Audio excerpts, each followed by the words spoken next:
જે ફોકસ બનતું દેખાય છે બજારમાં તે ટાટા ગ્રુપનું છે। ટાટા ગ્રુપના શેર્સમાં સારી તેજી જોવા મળી છે।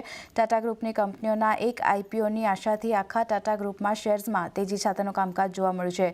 શું છે વધુ ડિટેલ્સ જાણીએ સહયોગી યતિન મોટા પાસેથી।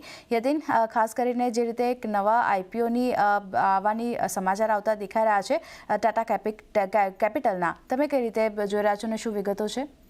તો ભારતના સૌથી મોટા માંથી એક ટાટા ગ્રુપના જે સ્ટેબલમાંથી હજી એક આઈપીઓ આવવાની આશા બજારમાં બનતી જોવા મળી રહી છે। ન્યૂઝ રિપોર્ટ્સ અને મની કંટ્રોલ મુજબ ટાટા કેપિટલનું જે આઈપીઓ આવવાનો છે 15,000 કરોડનો, તેના કારણે ટાટા ગ્રુપના ઘણા બધા શેર્સમાં આજે આપણે સારી તેજી જોઈ છે। આપણે વાત કરીએ Tata investment corporation, Tata chemicals, Tata motors, એ બધા જ શેર્સમાં સારી એવી તેજી જોવા મળી રહી છે।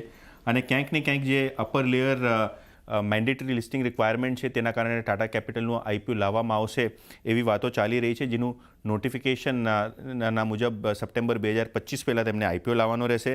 ટાટા સન્સ પાસે લગભગ 93% હોલ્ડિંગ આ પર્ટિક્યુલર એન્ટિટીમાં છે અને balance Tata motors, Tata capital, Tata motor finance જેવી અન્ય એન્ટિટીઝમાં આ મર્જરના લીધે ઘણા બધા એનસીએલટીના સ્કીમના દ્વારા આપણને આવતી જોવા મળી રહી છે।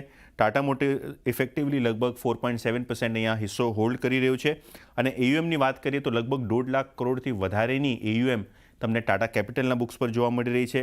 પ્રોફિટની વાત કરીએ તો લગભગ કંપની 1825 કરોડ રૂપિયા કમાવે છે અને 900 બ્રાન્ચ અને 52 લાખ કસ્ટમર્સની બેઝથી આ તમને કંપની જોવા મળી રહી છે। કંપની એનબીએફસી છે, હોમ લોન્સ અને કન્સ્ટ્રક્શન ફાઇનાન્સ વગેરે અને કોર્પોરેટ ફાઇનાન્સ વગેરેનું કંપનીનું બિઝનેસ છે। અને ટાટા ગ્રુપની આઈપીઓની વાત કરીએ તો big basket, Tata projects, Tata play, Tata auto component જેવી ચીજોનું બી આઈપીઓ આવી શકે છે આગળ જતાં, પણ ક્લિયરલી ટાટા કેપિટલના 15,000 કરોડના આઈપીઓના ન્યૂઝના કારણે આજે ઘણા બધા ટાટા સ્ટોક્સમાં સારું એવું બઝ બની રહ્યું છે।